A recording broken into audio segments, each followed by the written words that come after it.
नमस्कार दोस्तों, मैं दीपक शर्मा अंग्रेज आपका स्वागत करता हूं द लीगल चैम्बर में। अब दोस्तों, आज की वीडियो में हम एक काफी महत्वपूर्ण टॉपिक आप लोगों के साथ डिस्कस करने वाले हैं। देखिए, अक्सर जब कभी कोई जमीनी विवाद होता है, यानी कि प्रॉपर्टी पर कोई डिस्प्यूट होता है, तो एक शब्द अक्सर आप लोगों ने सुना होगा कि उस व्यक्ति ने प्रॉपर्टी पर स्टे ले लिया। अब आखिरकार ये स्टे होता क्यों है? मैं आज इस स्टे के बारे में बात नहीं करूंगा, क्योंकि ऑलरेडी काफी वीडियोस हम इंजंक्शन ऑर्डर्स पर बना चुके हैं। पर आज हम बात करेंगे कि अगर प्रॉपर्टी पर कोई इंजंक्शन लगा हुआ है, यानी कि स्टे लगा हुआ है, और इसके बाद भी प्रॉपर्टी बेच दी जाए, तो ऐसी स्थिति में क्या होगा। और ये सारी चीजें मैं आपको रेलिवेंट प्रोविजन और रेलिवेंट जजमेंट के साथ क्लियर करूंगा। यानी कि आज की वीडियो आप लोगों के लिए काफी इंपॉर्टेंट है अगर कोई भी जमीनी विवाद आपका चल रहा है, क्योंकि हर जगह इंजंक्शन आदेश की मांग की जाती है और इंजंक्शन यानी कि स्टे लगने के बाद आपको जानकारी होना अनिवार्य है कि उस प्रॉपर्टी को आप क्या आगे बेच सकते हैं या नहीं बेच सकते, और अगर आपने बेचा तो वहां पर क्या क्या चीजें होती हैं। ये सारी चीजें मैं आज की वीडियो में आपको क्लियर करके देने वाला हूं। अब दोस्तों, सबसे पहले वीडियो की स्टार्टिंग में मेरा छोटा सा अनुरोध है कि वीडियो को आप अभी लाइक कर दें, क्योंकि बाद में फिर आपके दिमाग से निकल जाएगा। और ज्यादा से ज्यादा शेयर और अपना वैल्यूएबल कमेंट सेक्शन में जरूर लिखें। तो चलिए दोस्तों, अब आज की इस वीडियो को हम ज्यादा लंबा ना करते हुए आज की इस वीडियो को स्टार्ट करते हैं।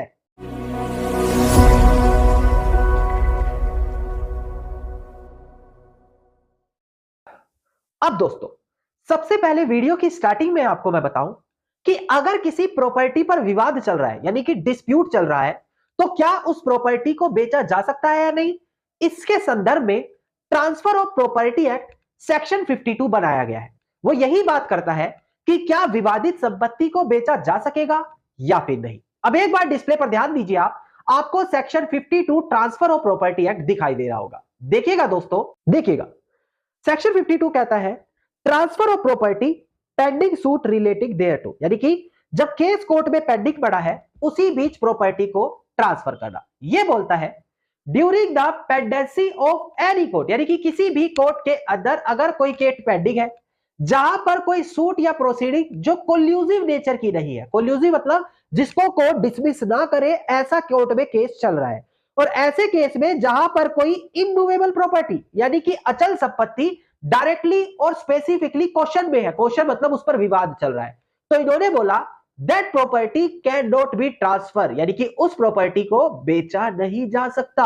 अब दोस्तों, सेक्शन 52 साफ बोल रहा है कि अगर प्रॉपर्टी पर विवाद चल रहा है तो आप उस प्रॉपर्टी को नहीं बेच सकते। नाउ कई बार देखने को मिलता है कि लोग ऐसी प्रॉपर्टी बेच देते हैं, तो उस कंडीशन में क्या होगा। इसके संदर्भ में सुप्रीम कोर्ट की काफी बड़ी जजमेंट है। मैं डिस्प्ले पर दिखाकर क्लियर करूं, आप लोग ध्यान दीजिएगा।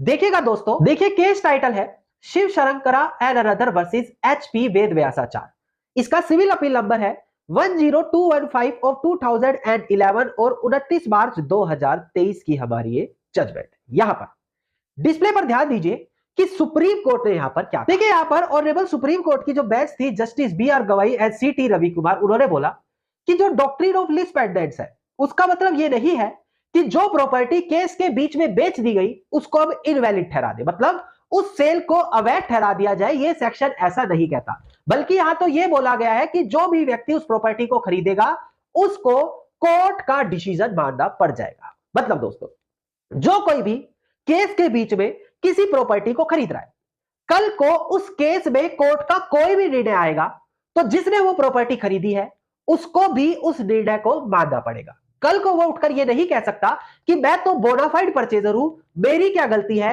मैंने तो अनजाने में संपत्ति खरीद ली। क्यों? क्योंकि उसने केस के बीच में प्रॉपर्टी खरीदी है। हम सेल को वैध नहीं ठहराते। कल को जिसने उससे संपत्ति खरीदी, अगर वही केस जीत गया तो ये नया खरीदार मालिक है, पर कल को अगर वही मालिक हार गया तो इसकी भी प्रॉपर्टी नहीं रहेगी, क्योंकि कोर्ट केस का निर्णय इसको मानना पड़ेगा। ये काफी बड़ी जजमेंट है, उस बारे में बात करती है जहां पर प्रॉपर्टी केस कोर्ट केस के दौरान ही बेच दी गई हो। पर उस केस में क्या होगा जब वहां पर कोर्ट ने इंजंक्शन का आदेश लगाया हो। इंजंक्शन मतलब ऑर्डर 39 रूल 12। इसीलिए बोला जाता है कि जब कभी भी कोई प्रॉपर्टी पर विवाद हो रहा है तो सबसे पहले कोर्ट से स्टे ले आओ। तो यही बात करता है कि अगर कोर्ट ने स्टे लगाया हुआ है और उसी दौरान किसी ने प्रॉपर्टी बेच दी तब क्या होगा। अब इसी चीज से जुड़ी ये जजमेंट है दोस्तों। पहले डिस्प्ले पर देखकर आप केस टाइटल देखिएगा। देखिएगा दोस्तों, केस टाइटल है B Narasimha Reddy versus T Srikanth Reddy. ध्यान दीजिएगा, इसका डेट ऑफ जजमेंट है 1 अक्टूबर साल 2024, यानी कि बिल्कुल लेटेस्ट जजमेंट हम आप लोगों के लिए लेकर आए। अब प्रेजेंट केस में यही बताया गया कि अगर किसी केस में इंजंक्शन का आदेश लगाया गया है और उस दौरान किसी प्रॉपर्टी को बेचा जाएगा तो क्या होगा। अब डिस्प्ले पर ध्यान दीजिएगा दोस्तों, यहां पर ऑनरेबल तेलंगाना हाईकोर्ट ने एक अपील को डिसमिस किया। उन्होंने बोला कि देखो भाई, अगर कोई पेंडलाइट परचेजर है, यानी कि एक ऐसा व्यक्ति है जिसने प्रॉपर्टी को केस के बीच में खरीदा था और ऐसे केस में उस प्रॉपर्टी को टीथ ऑफ इंजंक्शन के दौरान खरीदा गया है। टीथ ऑफ इंजंक्शन का मतलब है जब प्रॉपर्टी पर इंजंक्शन का आदेश लगा हुआ था, स्टेटस क्यू लगा हुआ था, या जिससे आप बोलते हैं स्टे ऑर्डर, वो लगा हुआ था, और इसके बावजूद भी एक इंसान ने प्रॉपर्टी खरीदी तो उसकी कोई भी सुनवाई नहीं होती। यानी कि दोस्तों, यहां से आपको पता लग गया कि एक बार अगर प्रॉपर्टी का केस चल रहा है तो भी इंसान प्रॉपर्टी बेच देगा, पर अगर आपने टाइम से इंजंक्शन ऑर्डर ले लिया, स्टेटस क्यू लगवा दिया, उसके बाद उस प्रॉपर्टी को बेचना बिल्कुल अवैध हो जाएगा। बिल्कुल लेटेस्ट जजमेंट 1 अक्टूबर 2024 को तेलंगाना हाईकोर्ट की तरफ से भी यह चीज क्लियर की गई। अब यह बात आ गई उस प्रॉपर्टी के लिए कि भाई जो आपने प्रॉपर्टी खरीदी है उसको वैलिड नहीं मान रहे, हम आपका अधिकार नहीं मानने वाले। कब? जब इंजंक्शन का आदेश लगा है। अब उस व्यक्ति का क्या होगा जो ऑलरेडी कोर्ट केस के अंदर पार्टी था, जिसको कोर्ट ने साफ बोला था कि आप इस प्रॉपर्टी को नहीं बेचोगे क्योंकि हम इंजंक्शन का आदेश लगा रहे हैं। तो उसके ऊपर क्या क्या पनिशमेंट होगी, उसके लिए आपको ऑर्डर 39 रूल 2 देखना होगा। वो बोलता है कि अगर इंजंक्शन का आदेश होने के बाद भी वो प्रॉपर्टी बेचेगा तो सबसे पहली चीज, उसको 3 महीने तक की सिविल कैद हो सकती है, सिविल जेल हो सकती है। दूसरी चीज, कोर्ट उसकी किसी प्रॉपर्टी को अटैच कर लेगा, जब्त कर लेगा, और अगर इसके बाद भी कोर्ट को लगता है कि हमारा जो नुकसान हुआ है उसकी भरपाई नहीं हो रही, तो जो उसकी प्रॉपर्टी जब्त की गई है कोर्ट उसी को बेच देगा। यानी कि इंजंक्शन आदेश अगर आपने ले लिया है तो इसके बाद अगर कोई ऐसी गड़बड़ी करेगा तो उसको काफी बड़ा खामियाजा इसका भुगतना पड़ेगा। और अगर बिना इंजंक्शन आदेश के सिर्फ केस चला रहे हैं तो कोई अगर प्रॉपर्टी बेच रहा है तो इससे केस पर कोई फर्क नहीं पड़ेगा, और जो नया खरीदार आएगा उसको भी कोर्ट का निर्णय मानना पड़ेगा। अब ये सारी की सारी जानकारी मैंने रेलिवेंट प्रोविजन और रेलिवेंट और लेटेस्ट जजमेंट के साथ क्लियर करी, और मैं यही उम्मीद रखता हूं कि आप लोगों को ये सभी जानकारी यहां पर क्लियर हो गई होगी। धन्यवाद दोस्तों। उम्मीद करता हूं वीडियो में मिली जानकारी आप लोगों के लिए बेहद ज्यादा लाभदायक साबित होगी। अगर वीडियो में मिली जानकारी आप लोगों को अच्छी लगी तो वीडियो को आप लाइक, शेयर और कमेंट जरूर कीजिएगा।